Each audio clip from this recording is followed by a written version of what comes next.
And we're on the air. I mean, we were on the air like 30 seconds ago, but we're like on the air. We're really on. We're actually. Actually. What are you drinking? You just held your glass up. What are you drinking? I'm having some Balcones Baby Blue with just one little ice cube that melted extremely fast, which tells me that maybe my bourbon's a little too warm. I don't know. It's a nice honey color there. It is probably my favorite whiskey out of Texas, which I know our mutual friend C Raptor would probably roll his eyes at because he's a big Garrison Brothers fan, but Balcones is really good. But that being said, any Texas whiskey, a lot of folks will drink it and taste it and be like, oh my God, because it is way higher proof than typical whiskey, because we don't have to age our whiskey as long as other places, so that ABV stays pretty high. But anyway, well, cool. How you doing? What are you drinking? Angels in Me. Oh, nice. Good choice. Good Yeah. choice. Yeah, it's pretty. It's a nice little sipper for tonight. You know, I mean, Yeah. you and I joked. We were talking the other day, and we joked about how rarely we actually sit down and drink whiskey.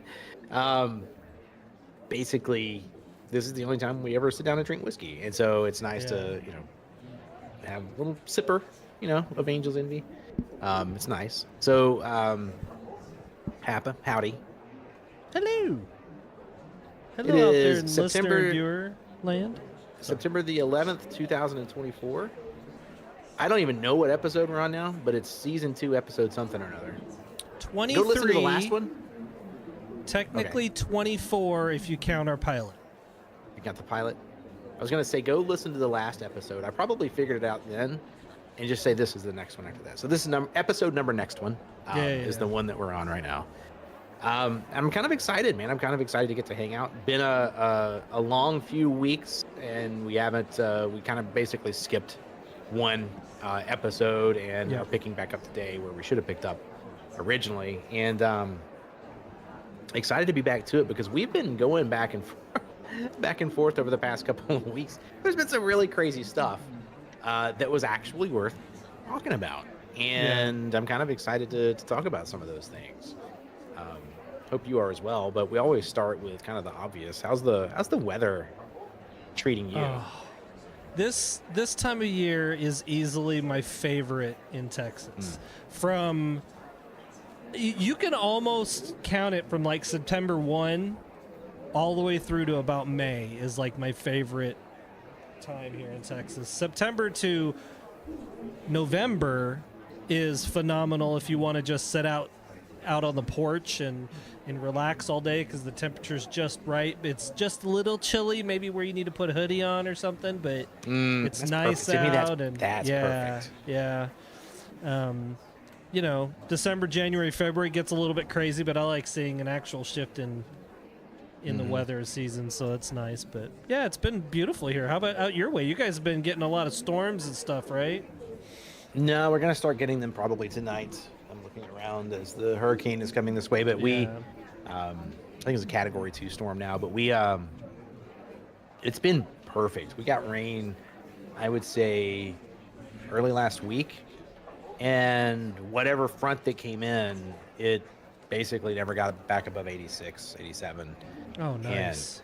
And it has been absolutely absurdly perfect. And in Birmingham, Alabama, you get a few weeks every year in the spring and then a few weeks in the fall where the weather just kind of shows out and it's perfect and the trees are beautiful, and it's like basically it becomes for a short amount of time the perfect place to live, weather-wise. And it's been super nice. So whenever your lunch comes around, when it's time to go eat lunch, you're like, I'm gonna take a walk, and you walk to the restaurant that's 7 blocks away instead of 2, and it's nice. It's been really nice, but it's about to be. We're gonna get some storms, but I'm flying out to Kansas City this weekend, so I guess I'm gonna fly in the storms. That'd be cool. Bump you right on the way out. So we'll see. Well, I mean, if we get the right wind, we'll get there quick. Fair. Get a little push. Yeah, that's a heck of a tailwind. I got there in 15 minutes. So what is so today we have, what is the name of this thing? Lion's Tail? What is this? Lion's Tail. What is man. this Lion's Tail you This got? was What is this? another cocktail that I had remembered. I had to actually text a buddy of mine that was a fellow bartender because I was like, "Hey man, what was the name of that?" That's where we're at now. Yeah, because well, anybody that knows me knows that I'm horrible with names. Like I don't remember names to save my life. And so I was like, "Hey man, there used to be this drink that we would make every now and then that had what's it called? Allspice Dram, which is an allspice liqueur. And there's a couple drinks actually we used to make that had allspice dram, but the one that specifically I mentioned, I told him all the ingredients. He's like, "Oh, that's the Lion's Tail. Really good. It's a great. If you guys notice, there's a theme as we roll into the fall. I try to do fallish or summer-ish drinks, but this one's really good. 'Cause, you know, obviously allspice and the whole pumpkin thing, and Oh you yeah, know, I've heard. couple times, already a little bit. I've already seen the pumpkin spice coffee creamer show up. So Yeah. I am married to a white girl, and so it's a thing. Everything It's has a- to be pumpkin spice. Everything. Yeah. I don't. It's not my thing.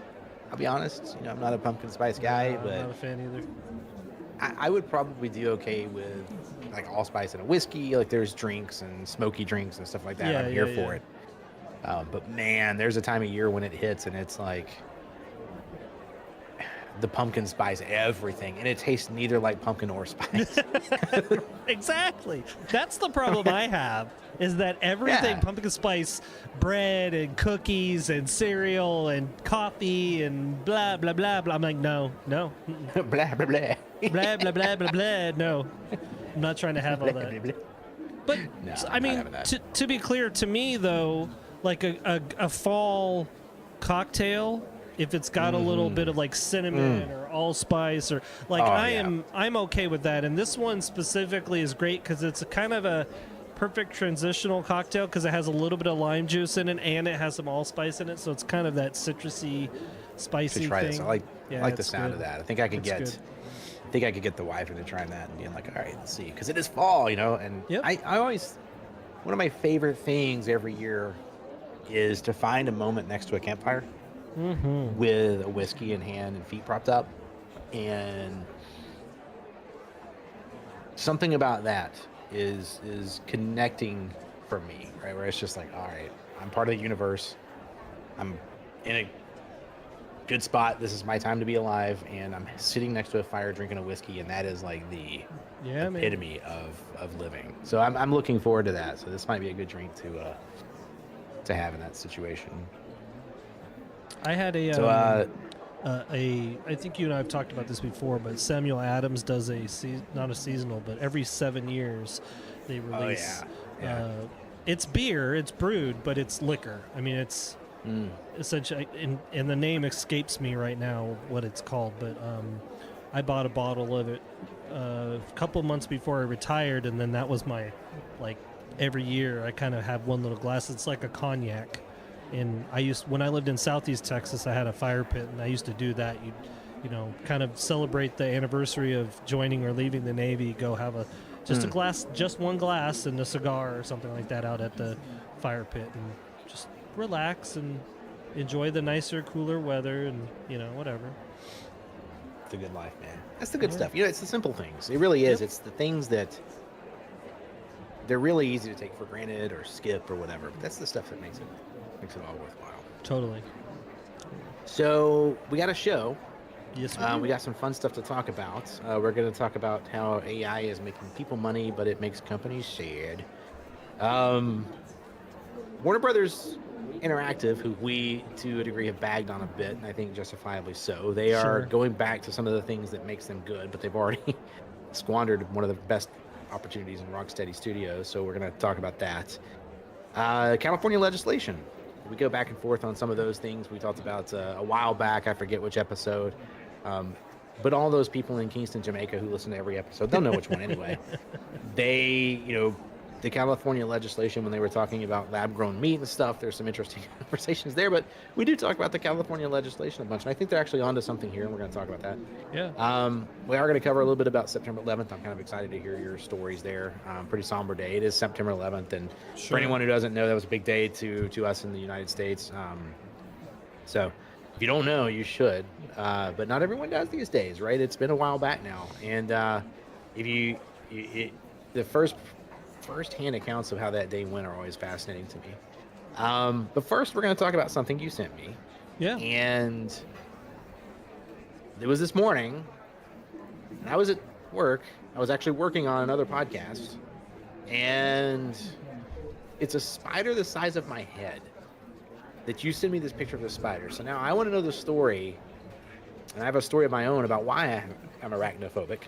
But Okay. what the heck was this monster that you sent me a picture of? I mean, the thing was, it was seriously, like, no kidding, the size of a hand. It actually was was the size, or was his proper term because he no longer exists. But it was legitimately the size. No burying the lead around here. No. He is. If I had a flamethrower, him and half my fence would have been gone, which would have been a good excuse to replace the fence. But anyway, I digress. and a good excuse to have a flamethrower. Exactly. It was legitimately as big as the palm of my hand, standing like he was standing on his web. Her, I don't know, gender of a freaking spider. I didn't check. Sorry. I don't want to assume.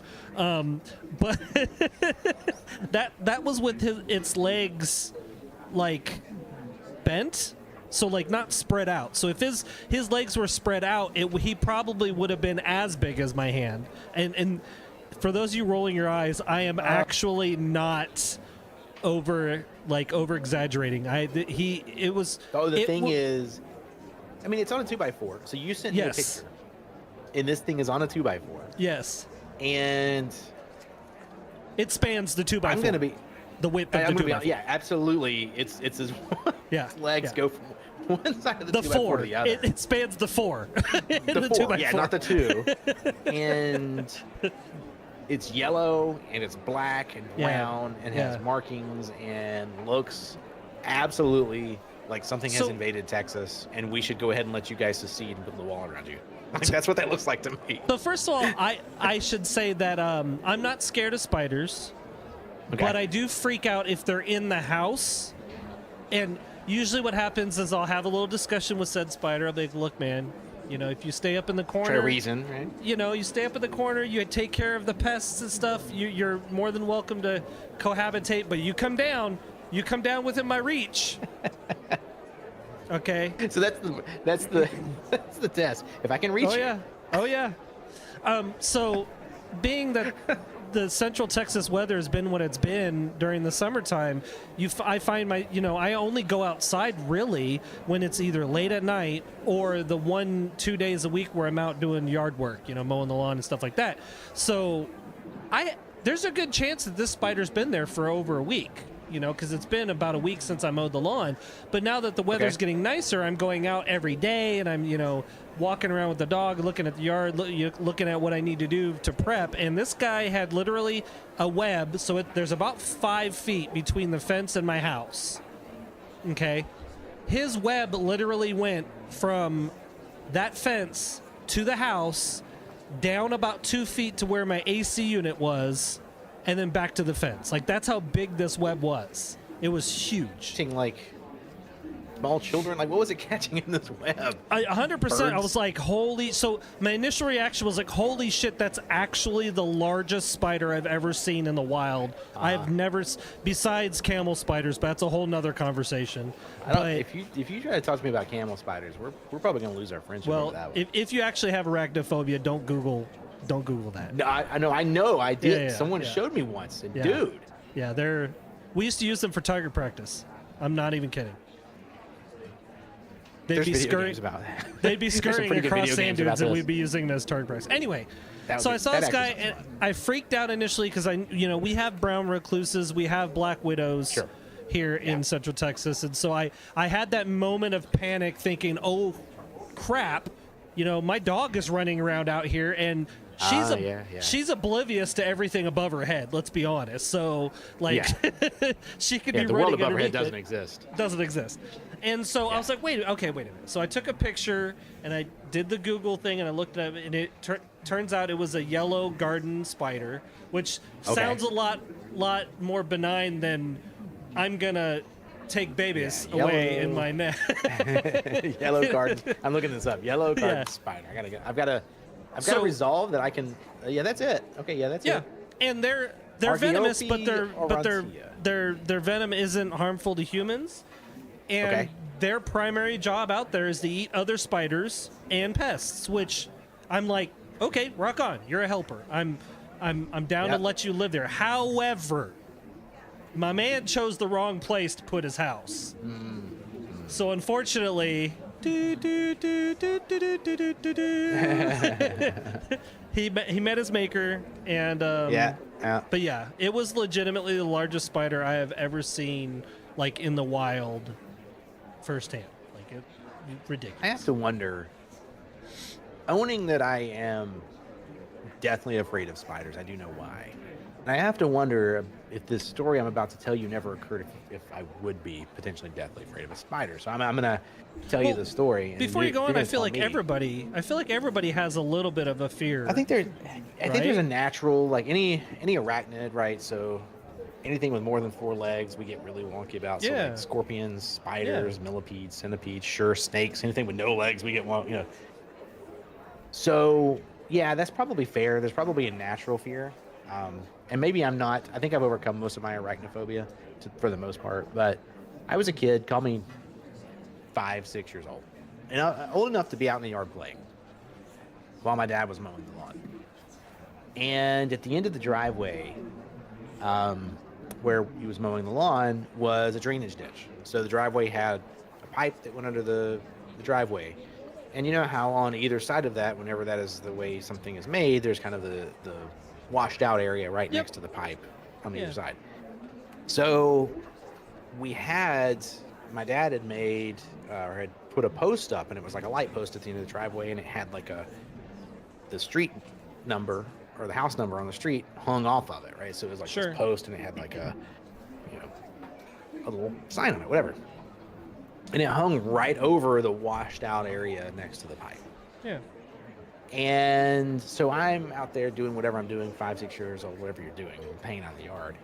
And my dad had this old Sears riding lawnmower, an old rusty thing. And I hear, woo, woo, woo, woo, woo. It was back before the seats on the lawnmowers automatically turned off when you got off of it. So I hear, woo, woo, woo, woo, and it was a different sound. I look up and my dad is running. So the lawnmower is now stuck in this ditch, like nose down into this ditch, and the back wheels are just spinning. Right. And dirt and grass is just coming out of Yeah, the yeah. side of the lawnmower. Now my dad was obsessive about this front lawn. He had planted St. Augustine grass, was so proud of it, and was trying to keep it pristine. And so he's now tearing this thing up, and the lawnmower's just going. And I'm a little kid. I'm like, Yeah. Right. what's happening? Right? There's a running lawnmower in my front yard. So my dad runs in. About 10 seconds later, he comes running out with a double barrel shotgun. Oh Lord. Runs across the yard yelling obscenities. Shut up, bitch, blah, blah, blah. Runs over to where the signpost is. Unloads both barrels. What the? And this is in city limits. Yeah. This is in city limits, right? So he runs out, unloads both barrels. Turns out the way that signpost was hanging, it hung over that little ditch area. Right. And a spider had built a web in Oh my God. that area. The lawnmower, he had gotten it down in, and the spider was in his face, in the web, about an inch from his face when the Nope. lawnmower stopped. Yeah. And so I, as a kid, 5, 6 years old, I thought that's what it took to kill spiders. I thought spiders A double barrel shotgun. were the longest. And so people would be like, just step on the spider. And I'm like, oh, no. You need a lot more That's just than going to that. make it mad. Yeah. You need. It's gonna lift you your need foot up and weapons. throw you. And So I'm this kid. And I'm like, oh, no, you need guns. for a spider. And people are like, what? And I'm like, they're like, I'm gonna step on. I'm not stepping on. Mm-mm. That's Mm-mm. crazy. And one gets in your room. So yeah. So my dad owns the being scared of spiders moment. My Don't wear a brother, shotgun. when we were growing up, my brother had an affinity for how he would kill spiders. Everything from the prism, baking them with the sunlight, to putting them in a box and shaking them, to yeah, God. that's my brother for you, ladies and gentlemen. And if you're listening, Dan is probably laughing right now if he's if he Yeah, no, was I'm gonna have to listening. talk to. I'm going to talk to him about this. But one of the things I brought up to him a few times was I remember we were both fairly little. I think he was like 13 or 14, so I was 9 or 10. But there was a pretty big daddy long leg spider on my dad's desk down in the basement. Mom had a bunch of jars 'cause she used to do a lot of canning. And Dan was like, we're not going to kill this one. He just took one of those jars and put it upside down over the spider and left it. Well, Okay. come 2, 3, 4 days later, when you came back, that jar was foggy because it was so like cocooned in there with web, right? Oh no. So the spider he trapped was a female that had a full brooding no. pack or Oh. whatever you want to call it, and they had hatched in the jar, and so the jar was just a giant web, and they were feasting on each other and stuff. And the way that I knew how that was Mom was cleaning downstairs. so metal. And she saw the jar and was like, well, that's weird, and picked the jar up, and out scrambled thousands of little baby spiders. And so my mom, screaming and Oh, no. yelling, you know. Oh, yeah, no. I don't know if Dan got in trouble for that or not, but I remember that vividly Yeah. because I remember looking at the jar and it was just caked with spider nest inside it. It was crazy. I've never Oh my seen God. anything like We in the house that we live in now. So I have a spider no-kill rule. I try not to kill them. They Sure, are yeah. helpful. Yeah. They do kill pests. You know, your point earlier. We had a spider in our master bathroom, and my wife got a broom because it was on the ceiling, and we have 12-foot ceilings, and so she gets a broom, and she goes to kill this spider, and it was a female mother. And I swear to you, she hits that spider with a broom, and 6 million Oh tiny yeah, spiders yeah. explode out. It's comical now, but the absolute abject terror. And there were spiders in that bathroom forever. I'm telling you. You're I'm never telling getting you. rid of them. Yeah. They are there forever. They eat each other. They eat anything they can find. They're like apex predators in the Yep. in the world of tiny things. And yeah, so spiders. So okay, so you eliminated this particular spider, and now you're Yeah, I mean, worried about if the Homie family was showing back smarter up, about obviously. where he squatted, you know, he probably'd still be around. But So there beyond was a that, place it he was could have been. no. I mean, it was across my air conditioning unit, and there's an area I have to cross in between the fence and the air conditioning unit to get rid of like overgrowth and stuff like that. I do that Right. regularly, so I'm like, I have to walk through your nest, and you're not gonna like that. I'm not gonna like that. So, Homie had to go, unfortunately, And no 'cause- one's gonna like it. Because I'm the same way. I don't kill spiders except for I purposely look because we have, like I said, black widows and brown Yeah, no, recluses. Those guys, nope. If I see them, you're gone. I will burn the freaking house down before I allow you to Oh, yeah. remain Yeah. alive. So, but Yeah, I think that's. I mean, we have brown recluse and black widows here too. yeah. I mean, you don't see them. I mean, they're called a recluse for a reason. You Yeah. very rarely see a brown recluse. But occasionally you'll come across a black widow if you're looking in the right spots. And Here you'll at see them garages, occasionally. it's very common to Yeah. have them in garages. We have them in the water meters, Okay, yeah. right, where they have like out of the street. You open it up and Yeah. they'll make nests down in there. And I can't imagine the poor guys have to go around and check that stuff. Well, have you seen how they do All day that? long. They have a pole with a hook on it for a reason. Yeah, I believe it because I Yeah. mean, I imagine snakes will get in there, scorpions. There's probably all kinds Yeah, of stuff everything, gets in there. everything. Yeah. Ugh.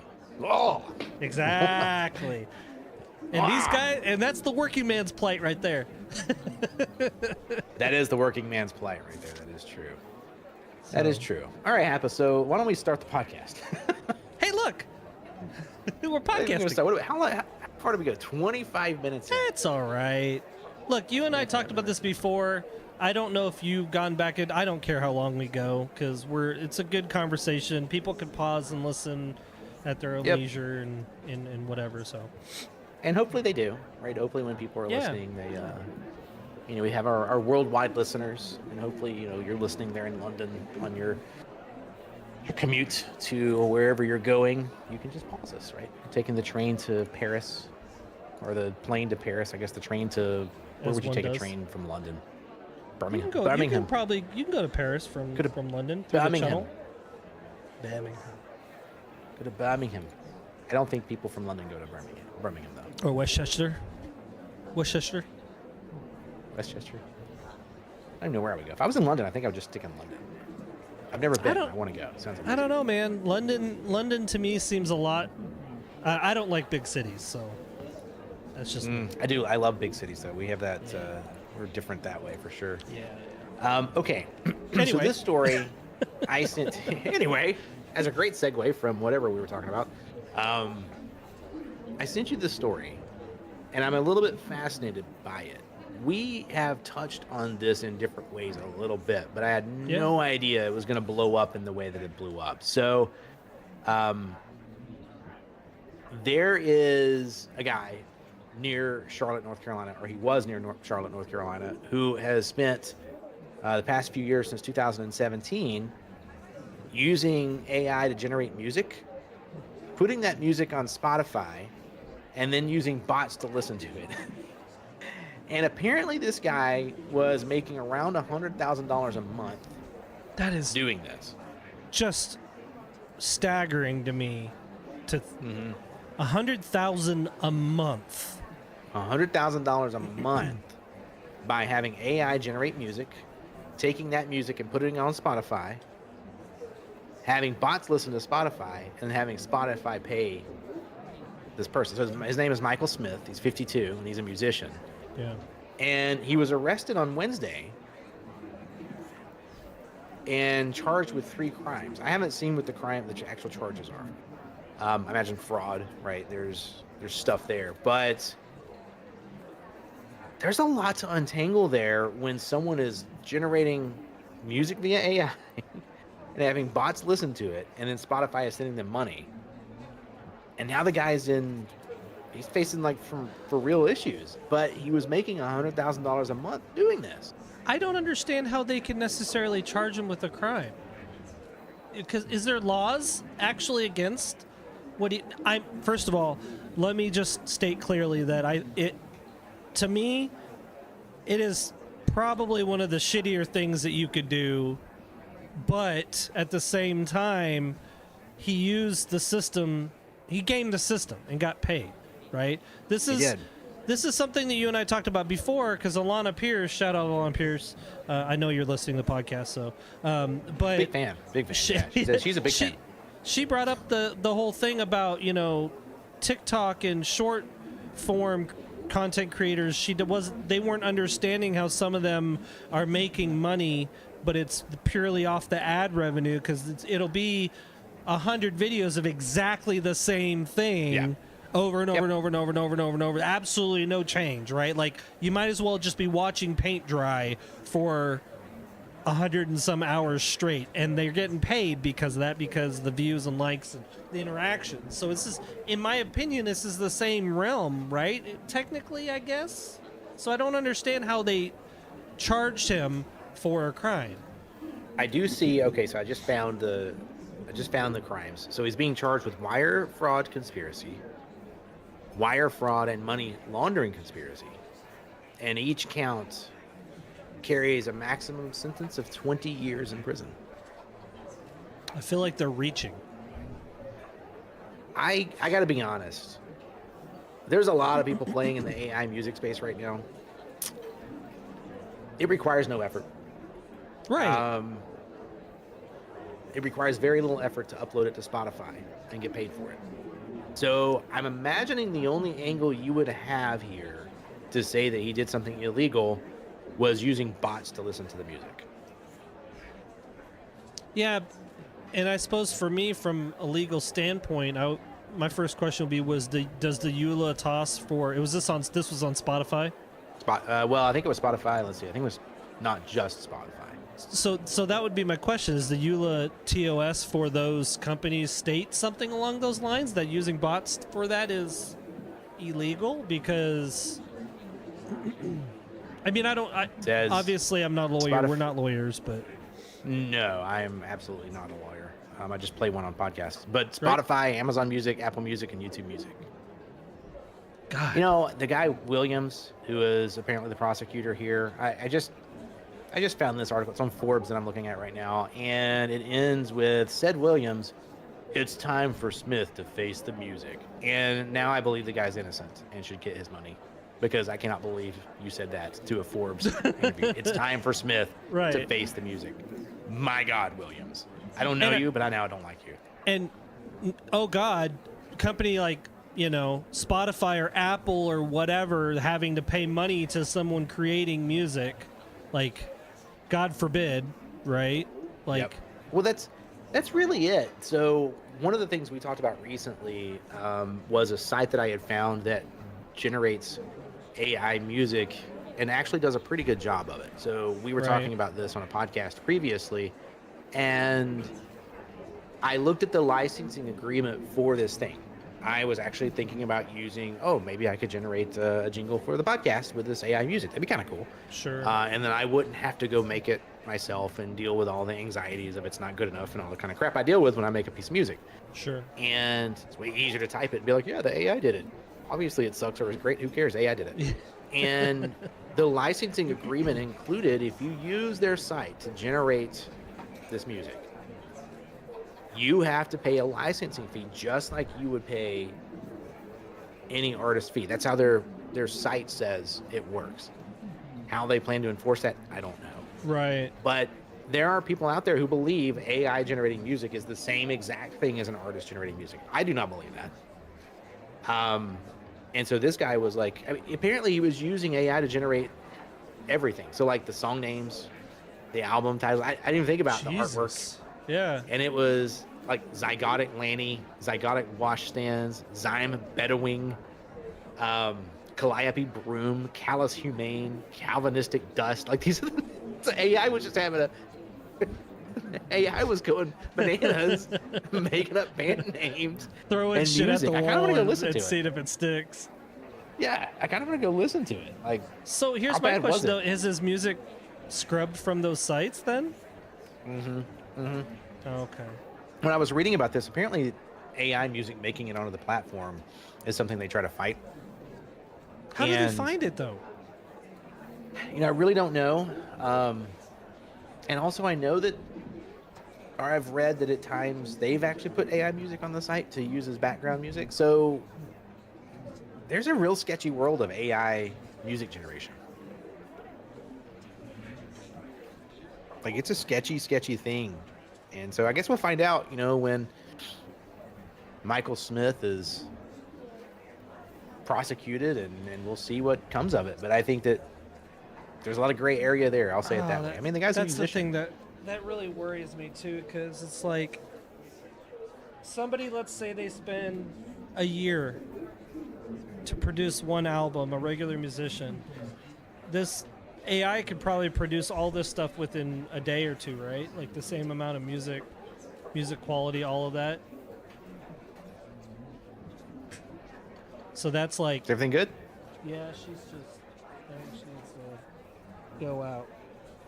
Oh, great timing. Yeah, Great timing, it's Sam. fine. Sam She'll be is, okay. for anyone who's listening to the podcast, not watching on YouTube or hanging out with us live, Sam is Happa's puppy.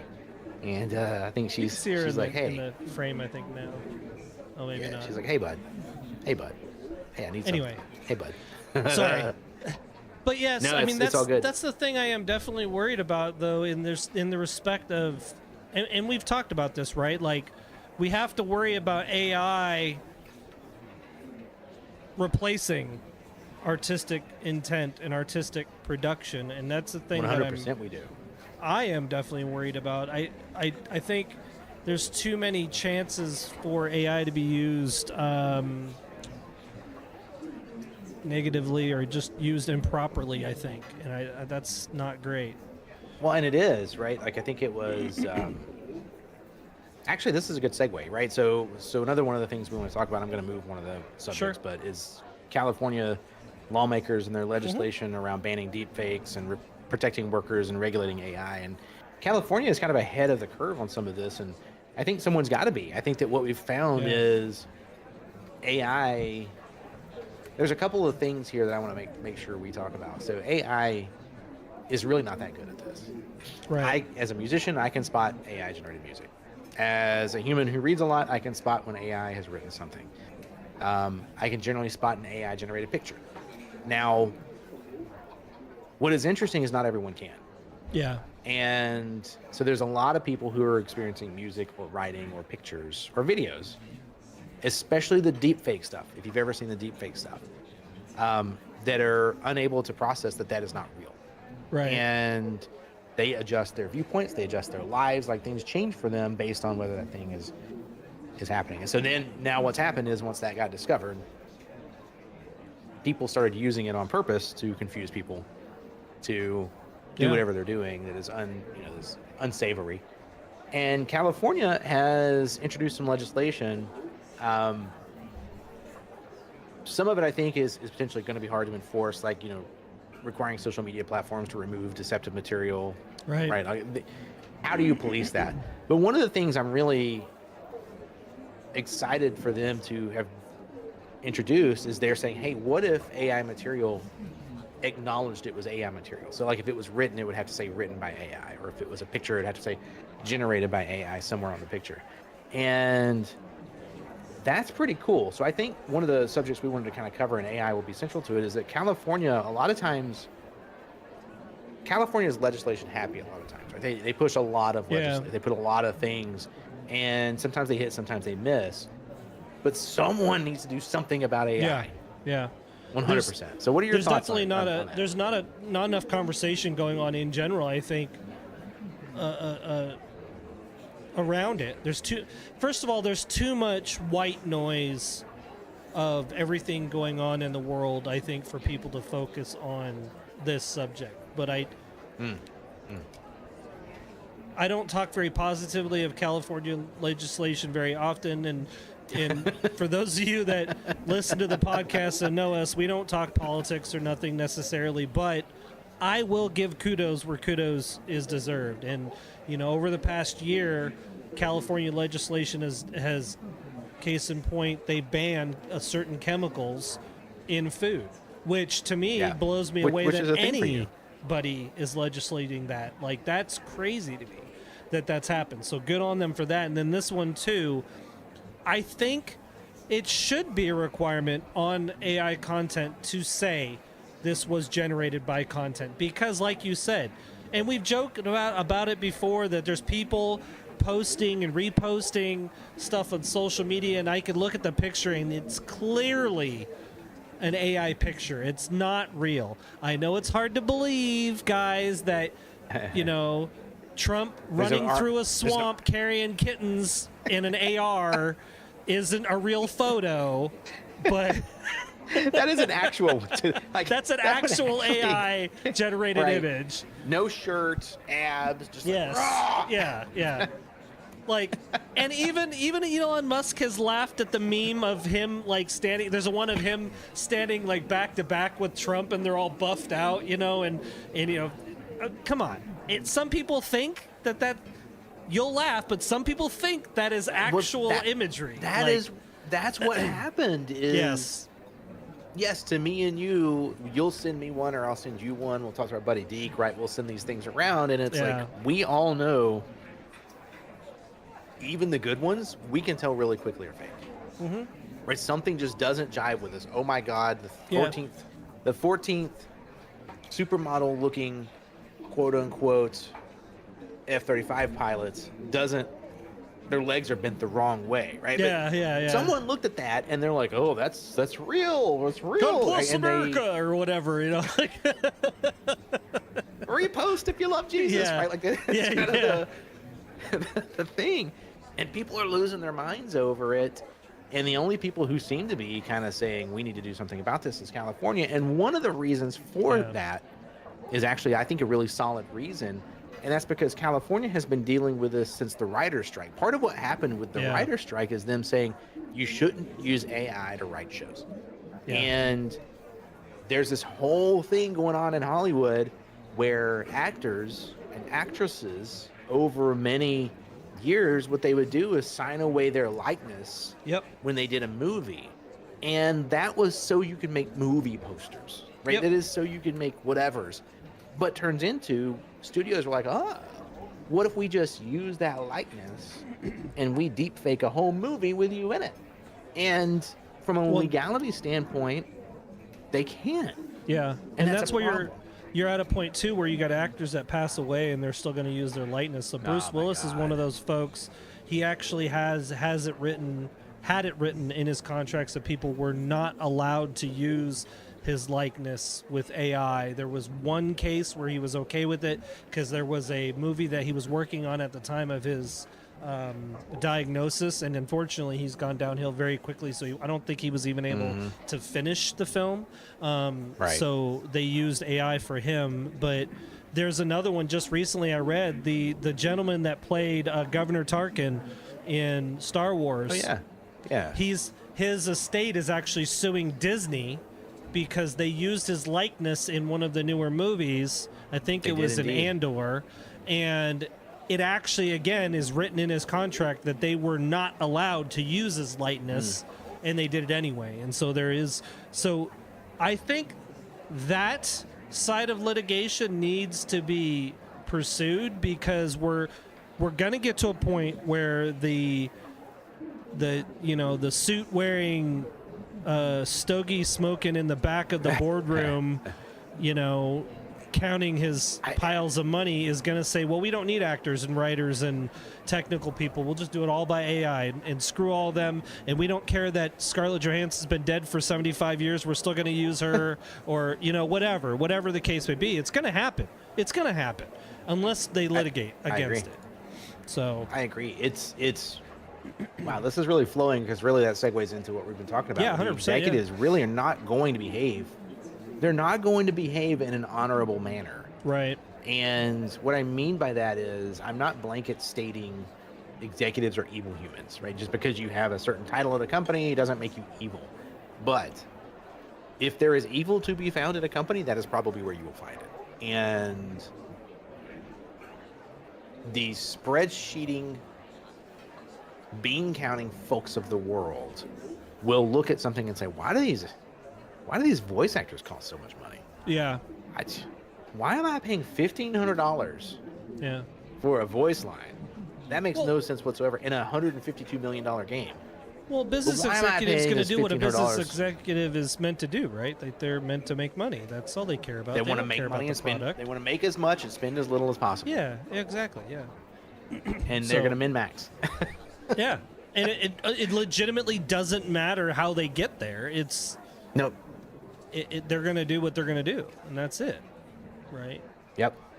And that's what's happening right now at Warner Brothers Games. We've been going on with some of the podcasts for, my goodness. I know I ranted on the last one. I kind of felt bad I ranted so much on the last one. Where these executives at Warner Brother Interactive. So if you don't know how Warner Brother works, Warner Brothers makes movies, television. It's Warner Brothers Discovery. So they merged with Discovery some time back, if you remember all the Discovery stuff, channels, Yep. stores, all this stuff. Yep.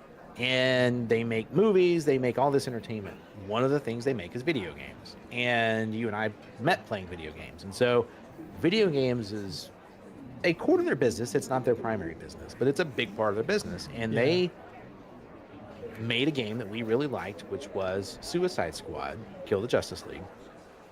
And the game wasn't, there were gameplay aspects that were fantastic, especially Yep. if you had a 4-person crew like we did. Yeah. And the story was fun, the voice acting was fun, it was engaging, the gameplay was fun, and it was made by a company called Rocksteady Games. It was a studio that Warner Brothers had purchased, and Rocksteady is the studio that made the Arkham Knight games. If anyone knows gaming, you should know the Arkham Knight games. If you don't, you should go play them. It's one of the best superhero series ever. And the Arkham Knight games they kind of changed the way storytelling worked in a superhero style game. So it's Batman games.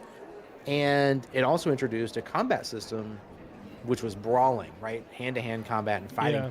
And that had been something games had never really quite figured out. That's why guns are very easy Yeah. from a game mechanic standpoint to figure out how to make them fun. Like, close-up brawling is very hard from a mechanics, from a fluid movement. All this stuff is hard to do, and they did it. And so Rocksteady Studios became part of Warner Brothers Interactive, and they made Suicide Squad Kill the Justice League. Now, when we played that game, we very much enjoyed it. Very much. I would say very much enjoyed it. Yeah. Oh, and yeah. then there was a point that we got to, and all four of us who were playing together were like, we're done. It wasn't, none of us reached out to the other ones and said, hey, you want to play this a week later? we hit haven't. a We haven't point- done it since. No, we hit a point Yeah. and the game was like, well, it's not really finished and you can't do anything else. Come back later.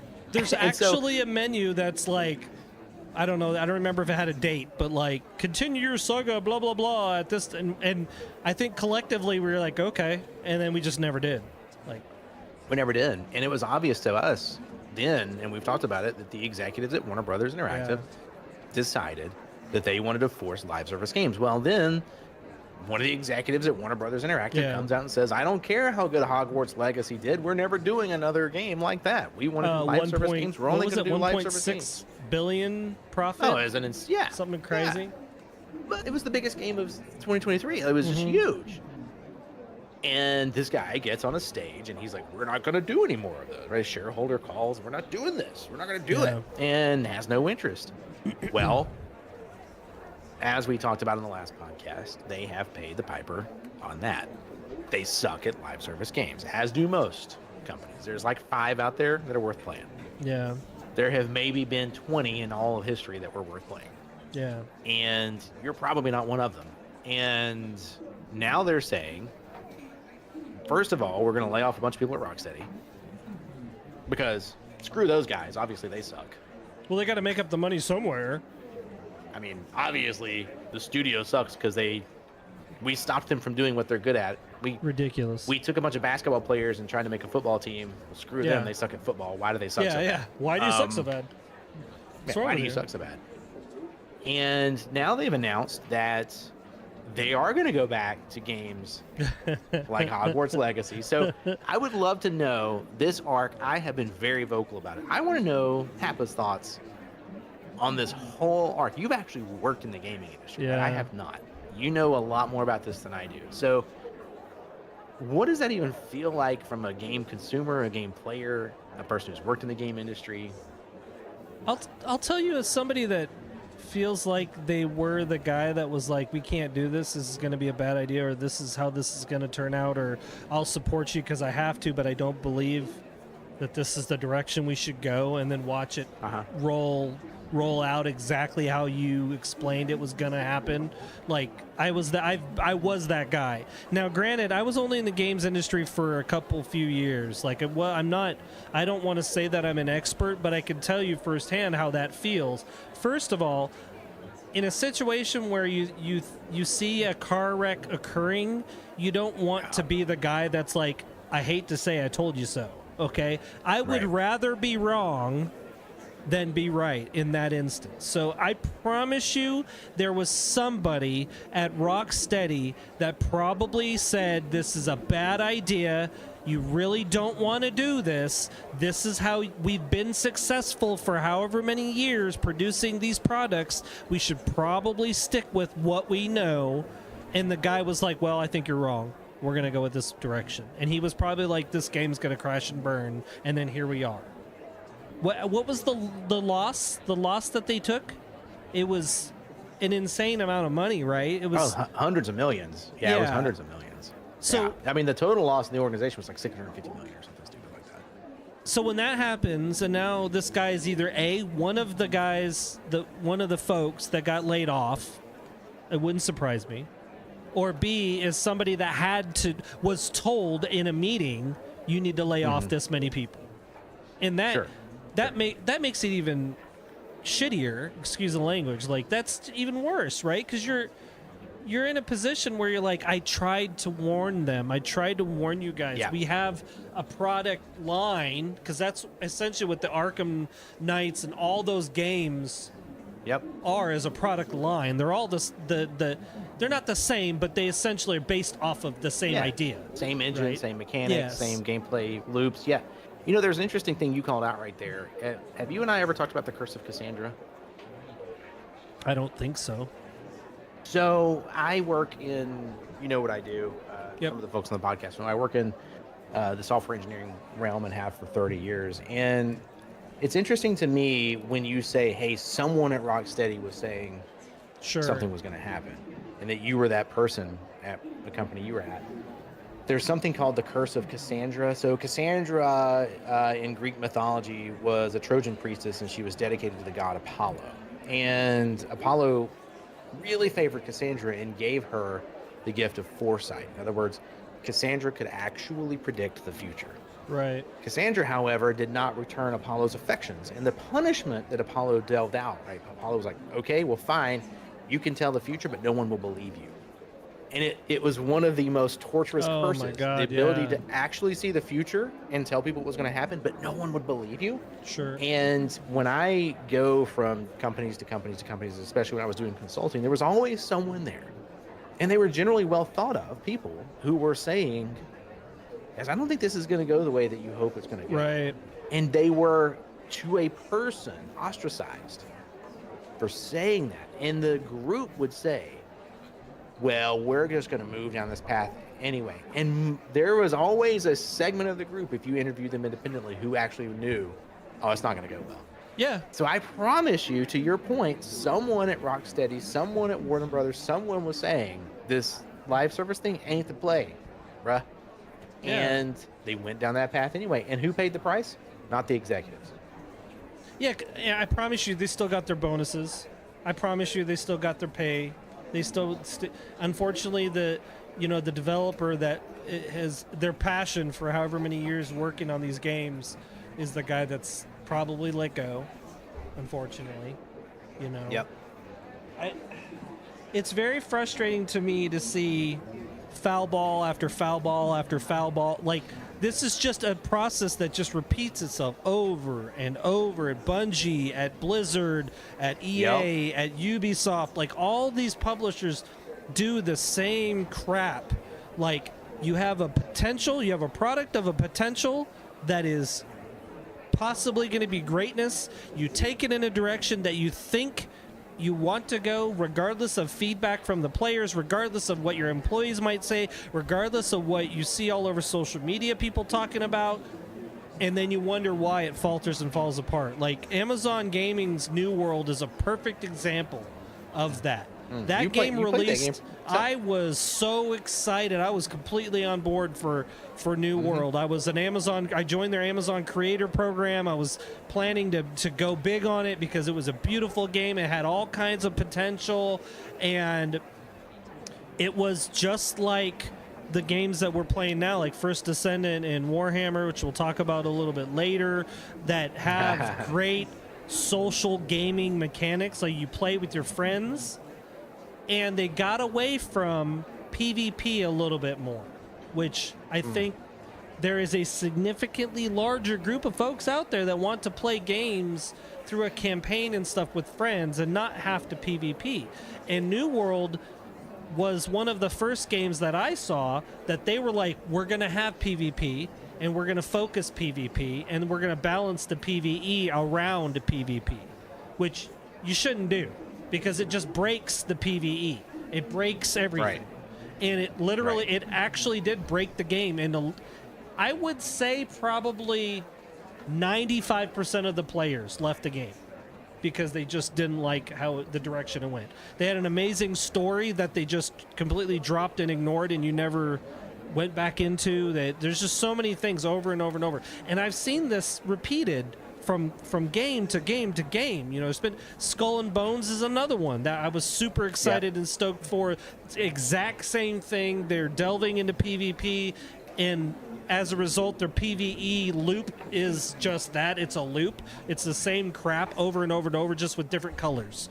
And so it's old, it's tiring, and you don't want to do it no more. And the game has kind of fallen to the wayside. And it's, I think it's to a point. The execs are like, how much money can we get quickly within 6 months. How much money can I wring out of this game? And I don't care if it burns or crashes. I don't care. I don't Right. care. But then you've Yeah, got games like I- EVE Online and World of Warcraft that are still pulling profit. Yep. And lots of Like, it. and lots of it. And it's like crazy. Like you can't see the writing on the wall. Like producing a good product results in profit long term. It's really fascinating to me, and I was laughing about this, and I'm going to potentially offend people, and that's not really my intent, but I told my wife when we were talking about this, I bet the guy that runs this has an MBA, right? A master's in business administration, and he does, from Harvard. And I don't want to say that everyone with an MBA is going to get this wrong, but it is a decent indicator that you're not thinking about the art, you're thinking about Correct. nothing but the profit. And the thing about video games, it's much like music. Making something that sucks as a way to make money is not a way to make money. Yeah. And the market that wants to play video games will absolutely reject you, as Sony has found lately. Sony has no idea. Oh, what to Sony do. is They talk screwed about up falling from Helldivers. grace, man. Holy Oh my crap. gosh. And what was Yeah. this game? Colossus or whatever the game was recently. that they Yeah, had. the shooter. That was out for like 4.5 minutes, and they actually had to yank the game. It was so unpopular. At its Concord. peak, it had like Concord. There you go. At its peak, it had like 700 people playing it. You're This is- talking about a game that released Helldivers 2, Far Cry, Borderlands, Destiny, Yeah. and they ruined Helldivers, and they had, 8 years or 6 years of development on Concord for it to release with 700 concurrent people playing it? 700 people. 700 people. 700. Folks, to give you an idea, if you 700. don't know, okay, let me see. I'm going to pull up a number really quick.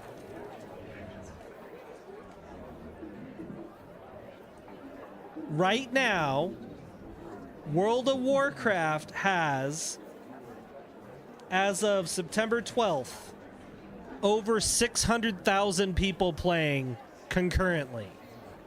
There you Okay?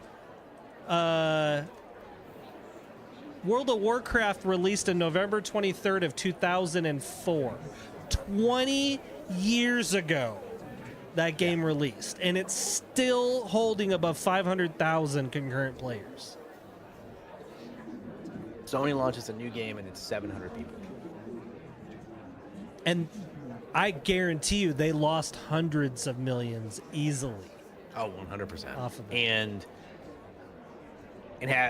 just fail to understand where did things go wrong? Things went wrong when you started using a spreadsheet Yeah, to make all your decisions. yeah. If you're the thing about games, I was actually talking about this today, about community management in games, and I was talking to someone who has a pretty impressive software product in market, and they were talking about community management, and the software I'm talking about is not a game, and I was talking to them about how games that do community management well, they have people that care about it, that are passionate about it, they do take that feedback, that they listen to folks. Yeah. They do so much better, and they're so much more popular, and the community loves them so much more and will support them and spend more money Yeah. as a result of that, as compared to companies who don't listen to the community, who don't.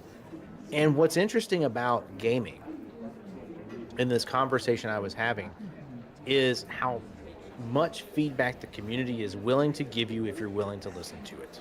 Yeah. If you make a piece of software for a business, they may or may not give you feedback, right? Yeah. They're going to use your product for whatever it is, and they may or may not ever re-engage with you. In a game, the community is very vocal, Yep.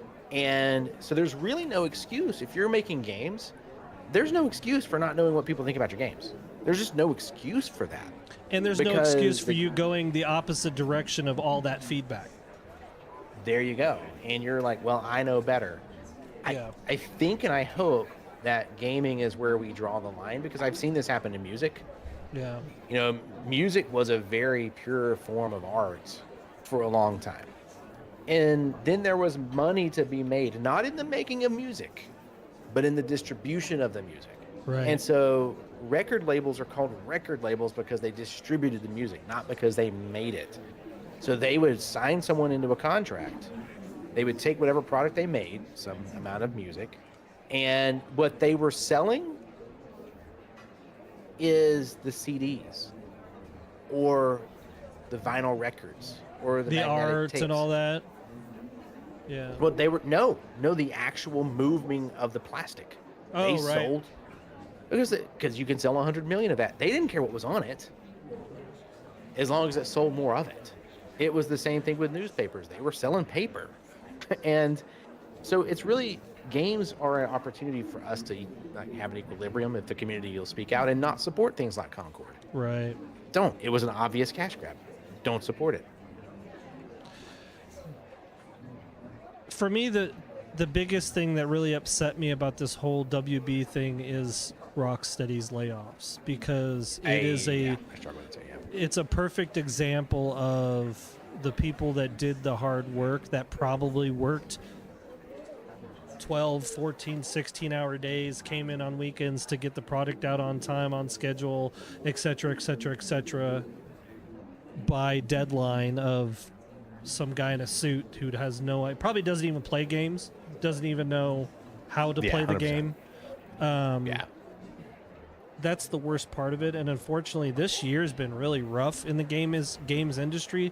There's been a lot of companies that have done layoffs, like significant layoffs, not just 10, 20. Like, we're talking, I think since January it's been like 12,000 people have been laid off, something like that, in the games industry. And that's, I don't care what anybody says, 12,000 people is a significant number. That's 12,000 families, and what have you, people trying to figure out what to do the next day, mostly from piss poor product decisions, as far as I could tell. Oh, 100%. I mean, the Suicide Squad game lost, I just found the number, $200 million is what Warner Brothers claimed they lost in that game. They lost $200 million. And what do you... Like I said, if you're the guy, unfortunately, that was saying, hey, this is a bad idea, we probably need to... Well, so first of all, and I could say this as somebody that was in the games industry, seeing people come and go. If you're in the job you're in right now and you're not constantly updating your resume and keeping your resume out there anyway to be ready to shift, you're already doing yourself a disservice. And I don't mean that in just a games industry sense. I mean the corporate world. And if you think for 1 second your company gives a shit about you, like, what did it used to be? You could work for a company for 20 years and you got a retirement the rest of your life. That went away. That went to a 401k. And then in some cases they would give you like a watch. Like, great, I got a watch, And to be honest with you, I don't know the whole ins and outs of a 401k because I didn't really interact too much with the 401k. So I know there's companies out there that match up to a certain percentage, et cetera, which is great and all. Yep. But Yep. if you're not ready to shift gears to another company at a moment's notice, you're kind of doing yourself a disservice. I really do think that everyone out there in corporate America should be, or realistic. I don't know how it is in other countries. I can only talk about corporate America. So if you're in Kingston, Jamaica, and you're in the corporate world out there, it'd be nice to have your information. We'd love to know. Yeah. We would love to know. how it goes. I will But- say that, I use Baldur's Gate 3 as my example, but as Yeah. of February, they had sold over 10 million copies. And every copy they sold of Baldur's Gate 3, that game was yours. And it's complete. There's no live for like service. $80 there's or no- something, right? Yeah, it's like $70 for the game, right? So It's that's a lot of nuts. money. Yeah. And I struggle to see how people turn their nose up. And to be clear, I'm not saying people shouldn't make live service games either. I'm not saying that. I'm just saying when you sit down and make a game and the concept is being formed, Right. trying to force it into a profit model is the wrong thing to do. You need to make the game because the game is worth making. Yeah. And the rest should either take care of itself or not. But at the end of the day, you've at least made something you're proud of.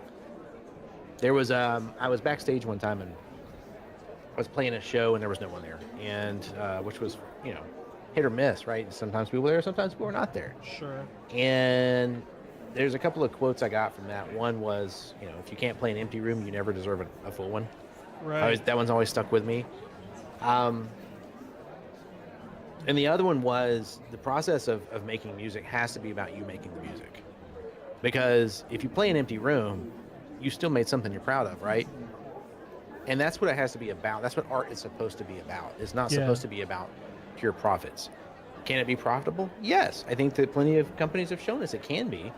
But it's only profitable when it comes from the right place. When you talk about World of Warcraft, that's legendary how that started, right? Yes, Yeah. Activision, Blizzard, yes, there were some maniacs and did some stupid crap, but the game itself existed because people believed the game should exist. EVE Online is the same way, right? Those are live service games. Helldivers the same way. You talk to the game studio that made Helldivers, right? You hear from these people, watch them. Last Epoch is one that I follow pretty closely. The people care about the game so much, Right. and let the money occur.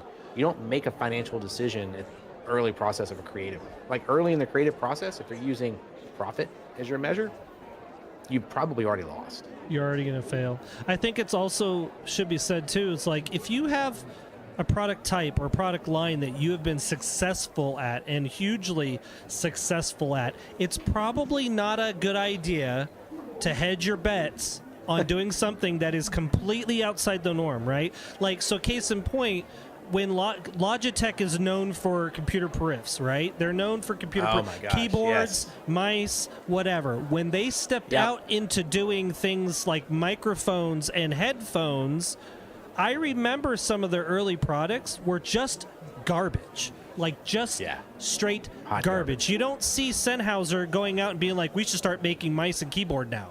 No, they stick with what they've been known for like 112 years or 120 years, which is good quality audio products. Like you say Sennheiser, you know that they produce good audio product. If you say Logitech, you know that they produce good keyboards, mice. Like that's like their base. So when you go to shift to something that's completely outside the norm and you're only doing it just because you think you're going to get your into the market, you should probably pump the brakes and put a little bit more work into it. Yes. And maybe look in the mirror and make a decision whether this is actually a good idea before you just go diving into the deep end and, well, wherever the chips land, this is just how it's going to go. Like, and then guess what? People are like, you probably shouldn't do it. We're going to do it anyway. This is a bad idea. We're going to do it anyway. This is going to end up really bad. We're going to do it anyway. And then what? A year later, hey guys, so it turned out that was a really bad idea. And we're just going to lay off half your team and we're going to go back to doing what we've known we could do for years. I'll be at the beach house. Yeah. Can you handle these layoffs on Friday? I'm going to hop on my healer real quick and go to the beach. You guys got the rest of the day. I'm going to the beach house this Friday, but you got those layoffs, right? You good?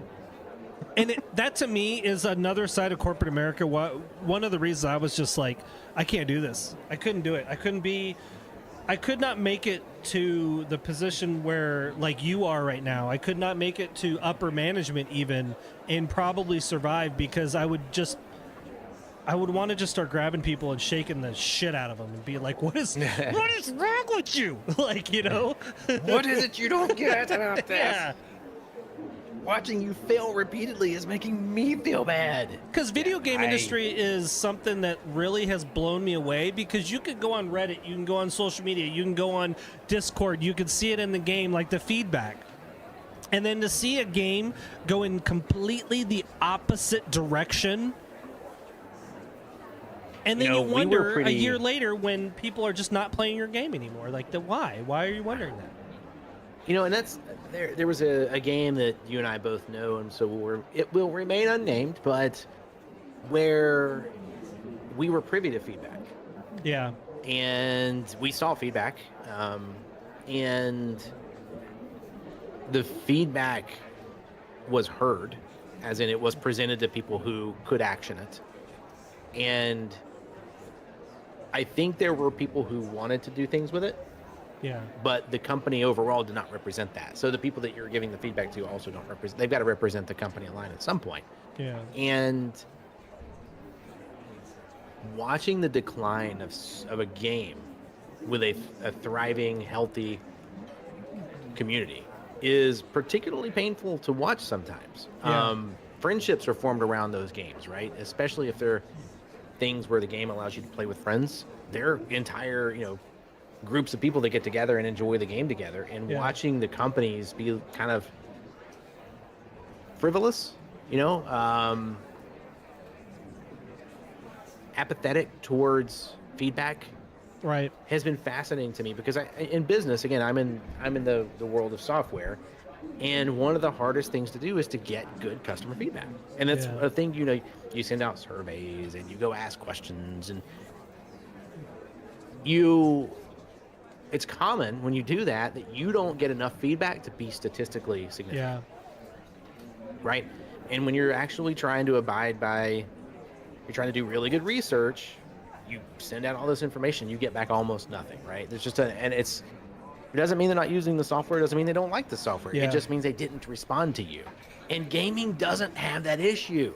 They can literally get feedback on Reddit, on forums if they have them, on Discord servers if they have them, on X, Twitter, right? On a million different platforms. Do a Twitch stream and watch the chat, right? Like there's all these places they can get feedback, and people are extremely willing to give it. And yes, are there trolls? Yes.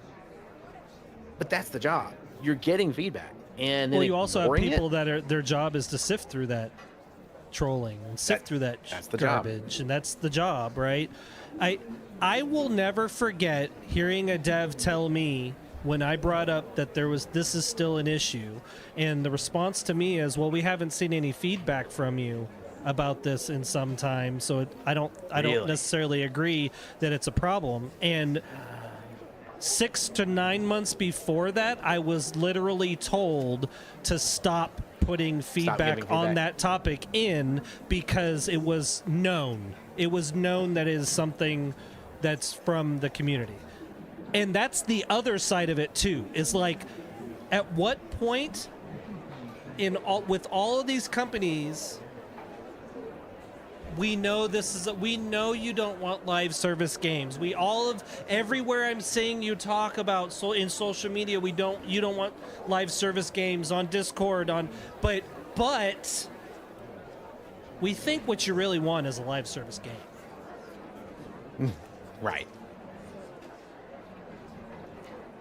Or What you really want. people aren't feeding the feedback to us enough that you don't like it, so we're just going to assume that you won't like it. And it's like the idea that the game has a plan and has an idea, and the community should morph to that plan and idea. I kind of agree with that, but at the same time, when it's overwhelmingly your community is like, this isn't the play, this isn't what you should be doing, and your devs are like, Right. screw you, this is actually what you want. It's like, no, all right, I'm gonna go play something else. Bye. Well, that's a great point. World of Warcraft being a good example. You had Elder Scrolls Online, you had Final Fantasy 14, EVE Online. You had a few games there that would compete, but the world of games is pretty big now, and I can go find something else to play Yep. pretty quickly.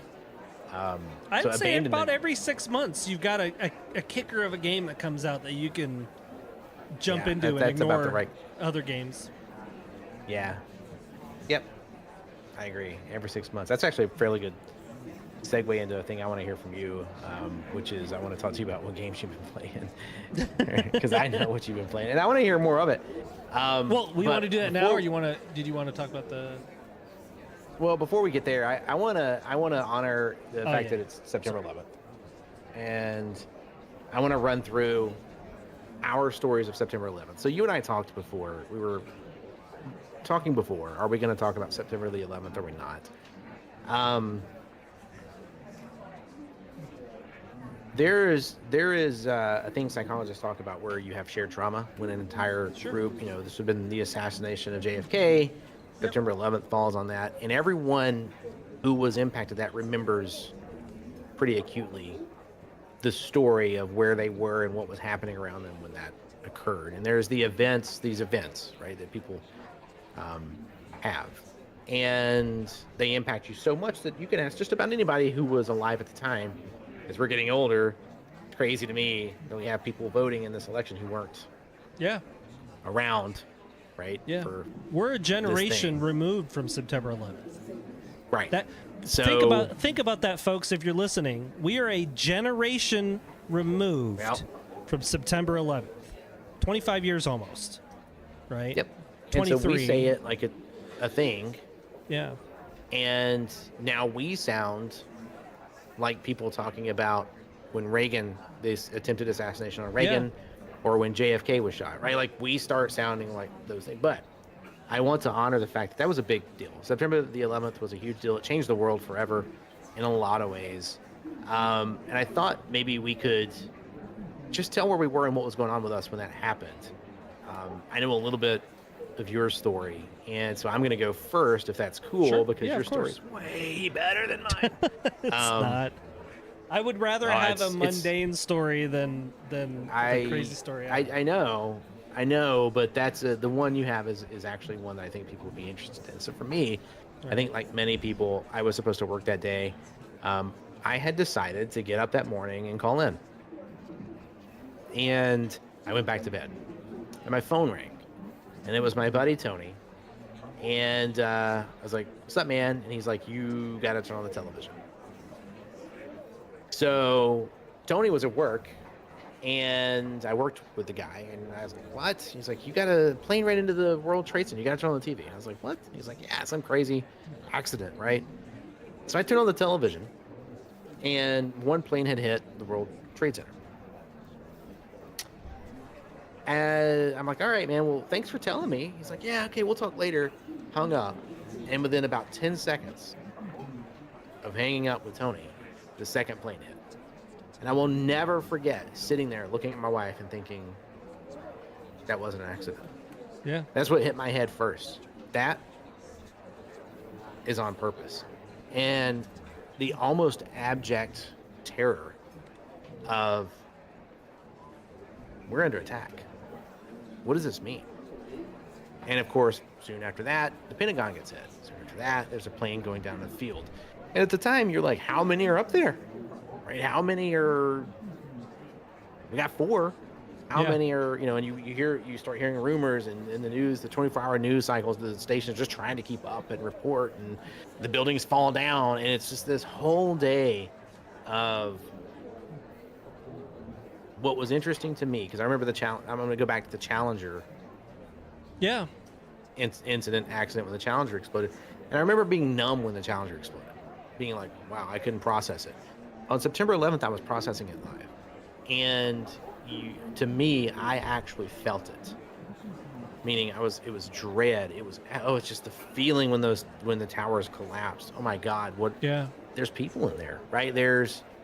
I was watching people run into them, right? This was people falling from the towers, jumping. It was absolutely one of the most horrific things I've ever seen. And being a generation removed from it, I don't know how we keep people understanding that there is just evil in the world. And we have to be vigilant against that. So I would love to hear, as someone who was in a position of vigilance, I would love to hear your story.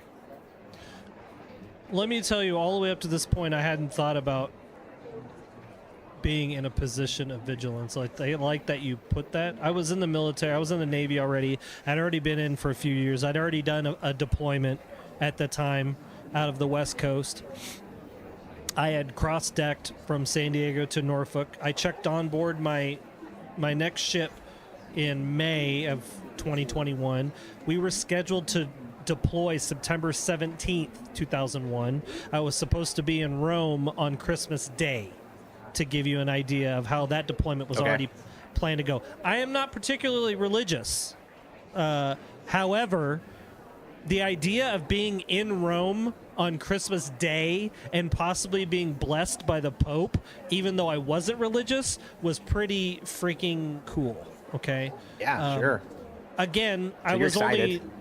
I'm excited. I was only 21, so I was still a baby by Navy thought process. we were supposed to leave September 17th, so the ship was in what we call a stand down. And what it does is a stand down 30 days before a ship deploys. You split the crew in half. Half the crew goes home for 2 weeks, so they go on leave. They go on vacation for 2 weeks, so they could be home with their family and everything.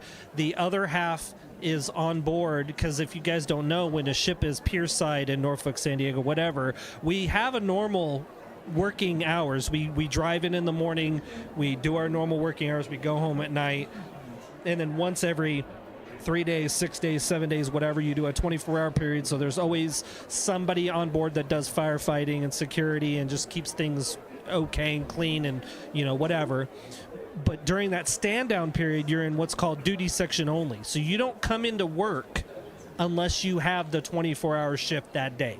And at that time, the ship was split in half. Half the crew was out on, you know, wherever they were, all over the United States, by the way. They don't just go home to their homes, you know, there by the ship. They fly home to wherever, maybe see the rest of their family. That's a very normal military thing. You go see your mom, your dad, your brothers, sisters, whatever, because you're going to be gone for 6, 9 a year, whatever. So we were on duty section only. I happened to have duty that day. So I remember still that morning, and I don't know if that, because there's a thing that your brain does making you think you remember things over the years of telling a story. So I don't know if I actually do remember it, but I remember waking up. I remember packing a lunch and everything, packing a bunch, because you pack a bunch of food because Navy food ain't great. So you're going to pack a bunch of your own food and bring it with you in magazines. And at that time, we were deploying September 17th. So what I had done is I had taken all my uniforms and all the stuff you're going to wear on deployment home to wash it all. And then I was bringing it on little by little, so I wasn't rushed to bring it all on. So at that point, I had 16 days still before we deployed. So all my stuff is at home, except for the clothes that I was wearing that day and a change of clothes the next morning, right? So at that time, me and my buddy, Dennis Landsangen, who was another booter, you know, we called someone that's young in the Navy, we were both up in our shop, and we were doing what's called a gun teardown. So it's literally the weapon system that I worked on. You literally take the gun out of the system and you break it down to the bare bolts, and you're cleaning and greasing it all and inspecting everything. And it's literally a 3 or 4 day check. That's how long it takes, because the tear down, cleaning and everything, and then putting it all back together. So we had our gun in parts. If you can imagine a garage with just bolts and pieces everywhere, you know, buckets of solvents, soaking stuff, removing grease, whatever. My chief comes running into the shop. He's out of breath because we're at the very top of the ship, which is like 10 flights of stairs. He probably ran up to get to us. He's like, you got 45 minutes or 30 minutes, whatever he said. Get this gun system back together, put it back in your system, and start uploading immediately. We're under attack. And me and him are looking at each other like, we're thinking we're getting punked. Like, you're kidding, right? Like, what?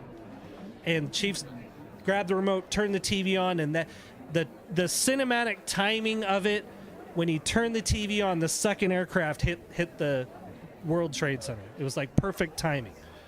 And so both you of us started seeing this around the same time I did, within a few seconds of each other. It was 8 or 9. I think it was like 9 or something like that's when the attack actually happened, East Coast time. It was right around that. So me and him were still like trying to suck down coffee. We were still, you know, trying to wake up, and we're not all 100% there. And you're stirring in the morning. We were just cleaning stuff, and because the crew of the day before had did a lot of work, so we were just cleaning and all that, and both me and Dennis looked at each other because we're still fairly new in the Navy, but we had both done a deployment already. We had already had the training in us. We knew what to do already. And we looked at the chief and we're like, it hadn't quite set in really what was going on. We were like, okay, we need to do this. I looked at the chief and was like, Chief, this takes 18 hours to put the system back together. Like, I need 18 hours. That or I need bodies. He's like, I don't have time to explain this to you. You've already had the training. You've already been through the school. Take your MRC, which is literally a card that has step-by-step instructions on how to do it right so it works. He was like, throw that shit in the trash and get it together and get it working. He's like, I'm going to be down 4 or 5 decks below you guys, I'm going to be loading missiles in the launchers with the other chiefs. Which, for those of you that are in the military, you would know that if you're loading ordnance or you're doing work like that, E7 and above don't do that work. They're the ones that are the safeties and stuff standing back because they're the subject matter experts. They're watching. But we had nobody on board. We were literally a third of the crew on board. But if that, technically, probably like a fifth or a sixth of the crew on board. Like 900 sailors, we had like 120 on board. Okay.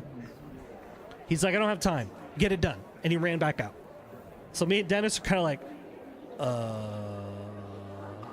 and we started, like, we did exactly what you said. We threw the card to the side. We started slapping the system together, regardless of the state that it was in. We checked things the best we could, with the time that we had. And me and him were literally got it done. Like, we actually got it done. Got the gun in the system. I remember I was like hanging out of my gun system, and I was tightening down a bolt, and I was getting so mad because Dennis wasn't helping me. I couldn't figure out where, so I'd stopped and I stood up and I was like, what the F are you doing, dude? And I looked over at him, and Dennis was standing out on the deck, and he's just looking up. He was just looking up at the sky. I'm like, what are you looking at? He's like, there's no aircraft. And this is Norfolk. We're stationed in Norfolk, which is the busiest part of the United States. Aircraft are flying overhead all moments of all days, military, commercial, doesn't matter what it is. And there wasn't an aircraft in the sky. It was dead silence. There was no ship sounds. There was no aircraft sounds. There was no nothing. And what had happened while me and him were doing this, ships were getting underway from the piers. So if you guys don't know, Norfolk, Virginia is the largest, busiest naval base on the planet. There's the most naval warships there, more so than anywhere else. And some people are say, well, actually, okay, ships that are capable of war fighting, because there are naval bases in a place that rhymes with Russia, where they have ships that are rotting away pierside, okay? But they don't get those ships underway. We get our ships underway. And I remember seeing ships that normally needed tugboats to pull them away. They were going away from the pier and going down the channel without tugs. And that is extremely unsafe. And not only going down the channel, but going full speed. That's not something you ever do. Again, very unsafe. If you screw it up, you're running into somebody's waterfront property, or running over some poor sailboat or something. But at that point, we didn't know. We didn't know if we were getting attacked. We didn't know what was going on. So we got the system in, the gun in. Notice no aircraft. I look down over the railing and see the chiefs with missiles out on deck, and they're getting ready to put missiles in the launchers. So for those of you that handle ordnance, you also know you never do that stuff pierside. You never do. Because some of these weapons can be, well, they say there's a risk of being set off even by cell phones. Which, okay, yeah, it is a threat, but not really.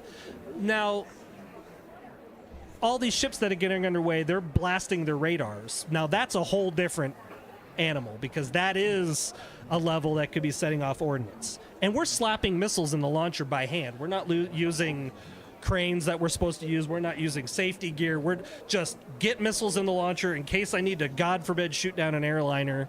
Like, wrap that around your head. Somebody on board made the command decision that we're putting missiles in our missile launchers in case we have to shoot down an airliner.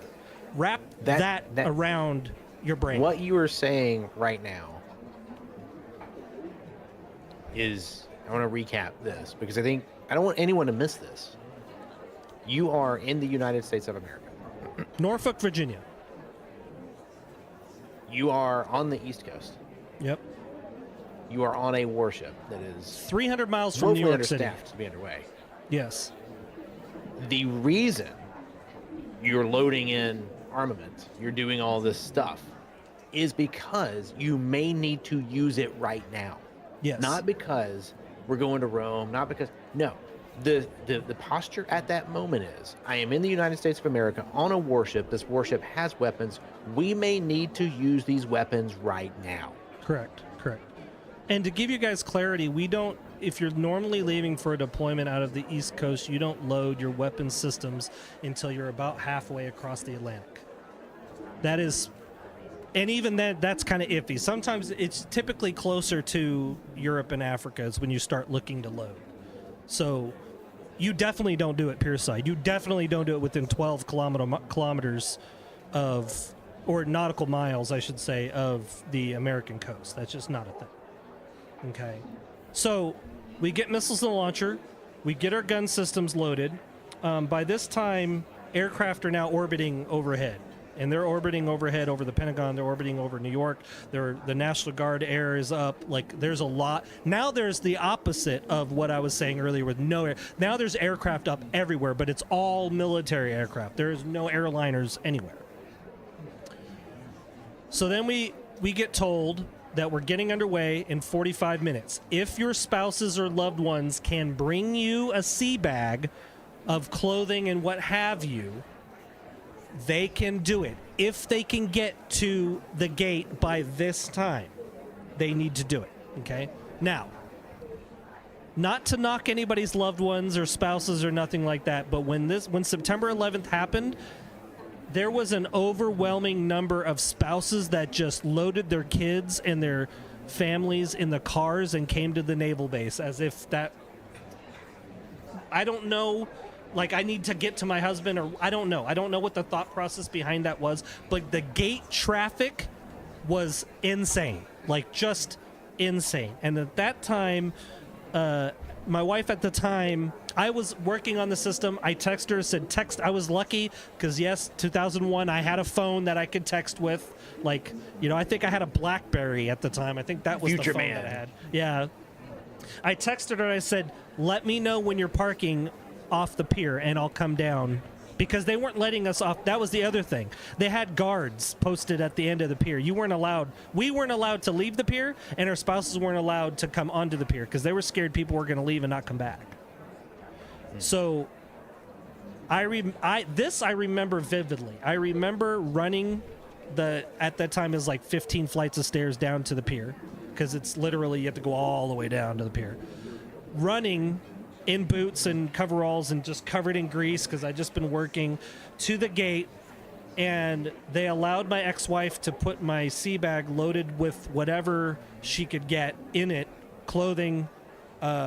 She threw like bags of chips and shit that she had at the house in there because she knew I wasn't going to have snacks and stuff. She just threw all kinds of magazines, whatever she could. Put it in the turnstile and had to turn the turnstile to push my sea bag through because I couldn't go get it. And then I hugged her through the fence. While this was happening, I still remember busloads of Marines pulling up, and they were marching down the pier. They didn't get any time with their loved ones. They were loaded up, armed, loaded with actual ammunition, the whole nine, marched down the pier onto the ship. And then, I hugged my ex at the time through the fence, turned around, went back to the ship, and we got underway and went out to sea. Now, remember I told you I took all my uniforms and everything home to wash it. I had really nothing. She had thrown as much underwear and socks and whatever that she could in the bag. I didn't have enough. We were floating off the coast of Norfolk for, I think, 2 weeks. Because 2 weeks, they decided, because we were getting ready to deploy anyway. We were already ready. We were patrolling. So we went off the coast. We went up and down the coast, back and forth for 2 weeks. We came back. So actually, that's when I got my sea bag and we got the Marines. So actually, we were out at sea for 2 weeks with just the clothes on my back. That's why I was like confused for a second there. I wasn't thinking about that. So if you think about it, I had the underwear on that I wore the day, right? And then I had another pair. But what was really cool was the officers on board. Every warship has what's called a ship store. It's literally a mini mart on board the ships. They sell T-shirts. He opened the store and said, "Take everything. We'll write it all off." So we got underwear, we got socks, we got T-shirts, the whole nine. So we didn't wear our only pair or whatever. And then when we pulled back in, that's when we loaded the Marines up. So all the Marines and everything, all their gear. But what was really eerie, the three things that were really eerie about that whole thing were, like I said, looking up no aircraft at all. loading ammunition pierside, which is a huge no-no. Like you're worried about ammunition going off.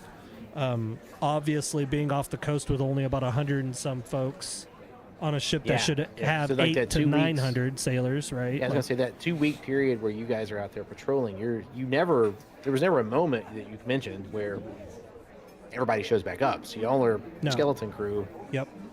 When we pulled back in, like I said, and we got time with our loved ones to get sea bags and shit, that's when everybody because we recall everybody. So everybody got recalled back to the ship. So if you were in Wyoming or whatever visiting friends, you got a phone call, hey, you need to get back to the ship. The Navy's like, don't care how you do it. We're not compensating you. You got to figure it out. And, luckily the majority of folks made it back. I do remember stories of a few folks that just straight up said, I'm not coming back. That if you don't know and you're in the military and you decide to just not come back, that doesn't end well for you typically. You eventually reconnect. Yeah. They come funny find you. thing is, you do come back eventually. Yeah, you do come back. Yeah. I will tell you, it wasn't until years after September 11th that I knew how big of an impact September 11th was on the country. I didn't know because I was on the ship. So I didn't see news. I didn't see all the stupid freedom fries crap. I didn't see, I didn't see none of that stuff. I didn't see the country pulling together in support of the troops. I didn't see, at the time Bush standing at Ground Zero giving his speech. I didn't see none of that because we were aimed east, go, and we went, and we didn't pull in anywhere. We passed I don't remember if it was a Dutch or French frigate. One of the cooler things that I'd ever seen in my life, ever. We were passing, they were going west, we were going east. They had sewn together like 6 or 7 sheets, so it was a giant banner. And they had, I don't know how they got it to pop so much, but they said, "Good luck, Yanks, we support you." And let me tell you, seeing that gave me goosebumps because I also didn't necessarily know how the world was going to take it. Because you got to remember that 9/11 was really the first terrorist attack, honestly, by terrorists outside the United States on stuff on our own ground, right? Yep. The second cool thing about that was all the female sailors on board that ship flashed us all their boobies, so that was kind of cool.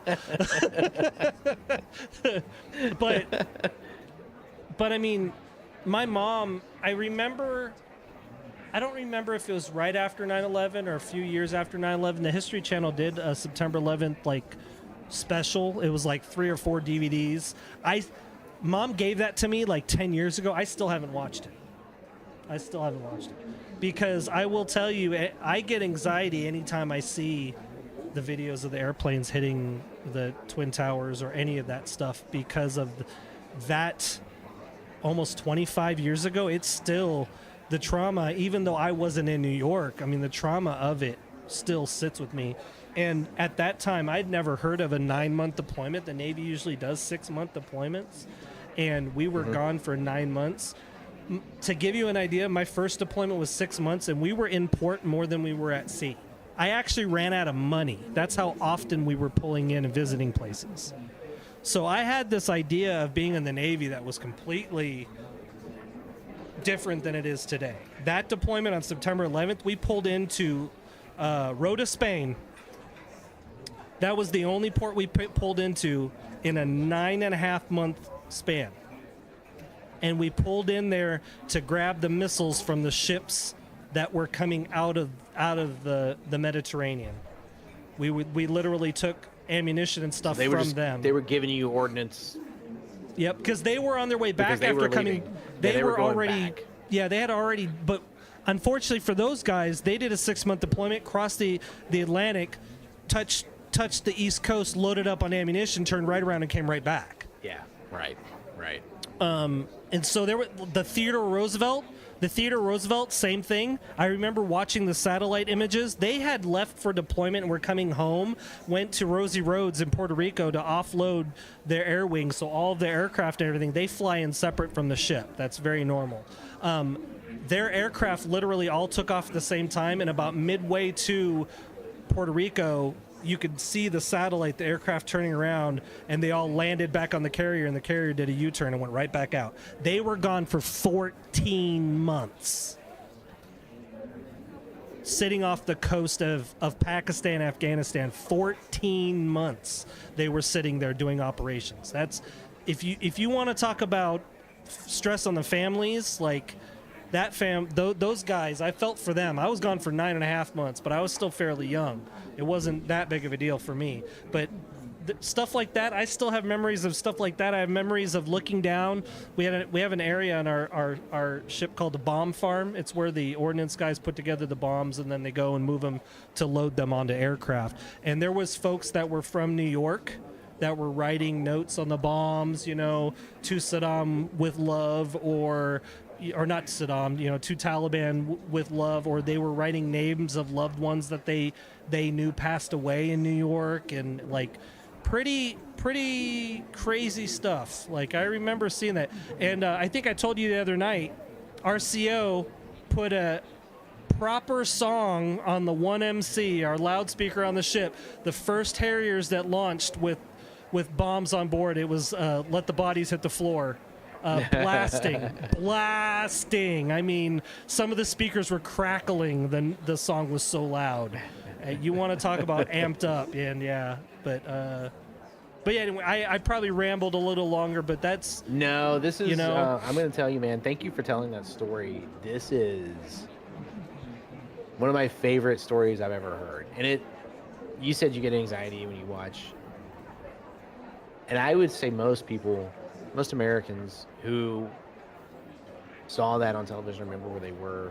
There's some level of anxiety, but not all of us were in a position where we were supposed to go do something about it. So right. That to me is that's one of my favorite stories I've ever heard, man. Thank you for telling that. Yeah, it's weird because I feel like as we get older, stories like that tend to morph a bit. Like you probably over exaggerate some, and I've definitely tried to make sure that I don't do that.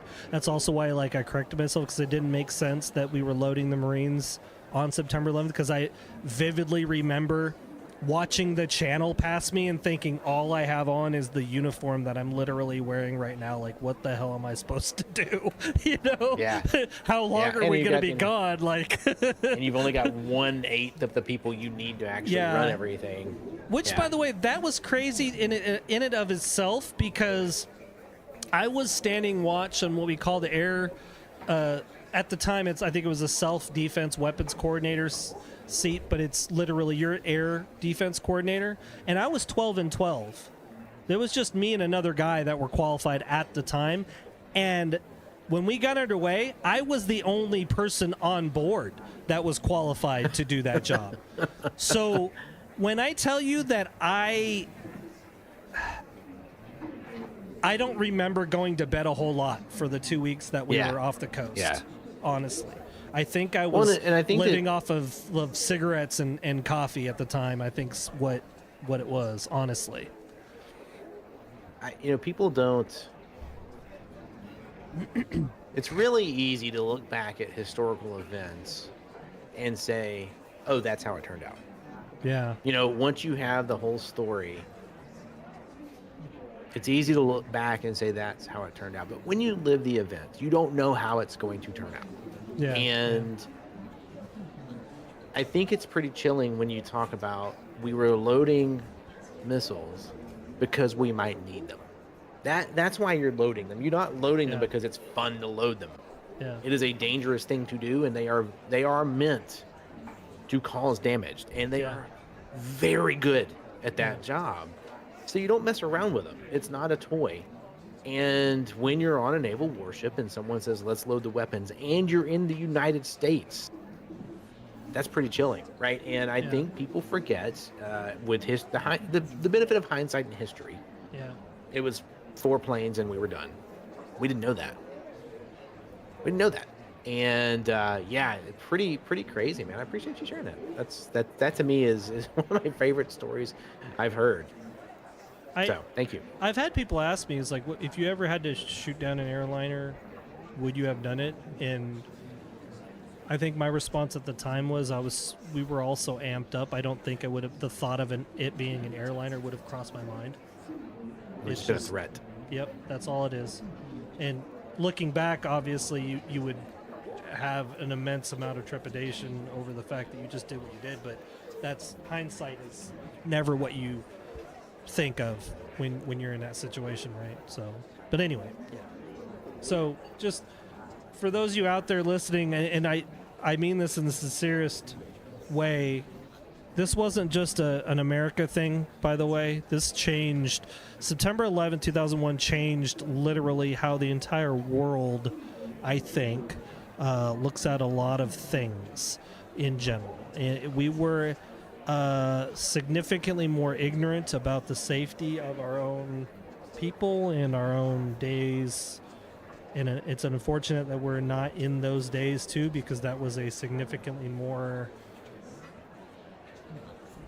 I don't know what the word is I'm trying to find, but significantly more laid back and ignorance is bliss kind of time, I think. It was a naive world. Yeah, And here I in was the telling U.S., my kids, definitely was that way, for sure. well, we felt, why would anyone ever want to hurt us, Yeah, right? And yeah. you know, and therefore we didn't really think about that. And things like airports, I was telling my kids the other day how it changed. You know, now we just talk about airport security like it's a thing that didn't exist. Yeah. You wanted to go to the gate and hang out with your family before they took off. You went to the gate and hung out with your family before they took off. Yeah, And yeah. the world, the amount of shift that drove in the world, pretty significant. And you know, here in the States, obviously, but internationally, right? The whole world started thinking about, wow, asymmetric warfare is a real bitch.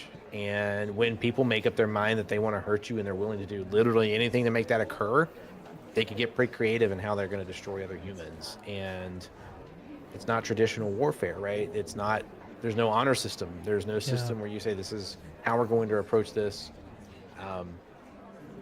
And it got pretty nasty. I think that was a pretty nasty day. And, you know, it's worth remembering. And I've never gotten to sit down with someone and just compare stories like that as some civilian who was living a life of luxury where he took a day off work and was laying in bed to right, a guy who was like, wait, we're putting the gun back together in 15 minutes. We're doing a, sir, I can't, 45 minutes or I'll slap you, right? Like, okay, And we'll get the gun together. I will tell you, I still remember him standing in the doorway, like 1 foot out, 1 foot in, and I used to call it the chief point, right? Because he was like pointing at us, saying, "Get this shit done.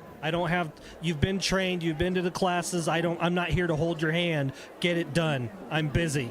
And walking out, and like that. Also, that was a chief that never talked sternly to us. Like, he was a dad, but so for him to take a tone that was abnormal definitely set the kind of mood. Like, we knew we needed to, okay, like we could do this, you know, kind of thing. And that's something that what's really crazy is I haven't talked to Dennis Lansing in probably, it's probably been 20 years. I probably need to reach out to him and hit him up. But like, it still blows me away that whole time that we did that. So, but anyway, so September 11th, 23 years ago. It's crazy that we're almost 25 years removed from that event already. Yeah, that's crazy. Crazy. Well, I appreciate you sharing the story. It was very much enjoyed. We have to segue for this. Well, I think honestly, I think we wrap it. I think we wrap it right there. Yeah, that's fine. Personally, I think that's one of the best stories I've ever heard. And we have the normal segments we do at the end, but I mean, what do you think? I think we wrap it right there. Yeah, there's no better way to end it. I'm fine with that. It's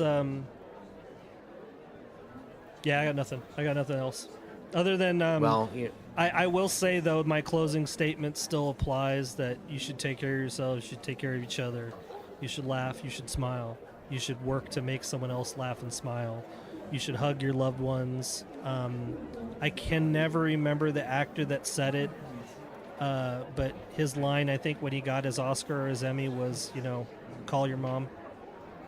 I think he said, call your mom. If your mom or dad are call your mom, call your dad.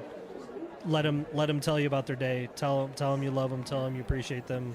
Tell your loved ones that you love them, you appreciate them. Like, I lost folks that I knew, not as family necessarily, but they were my family because we were in the military together.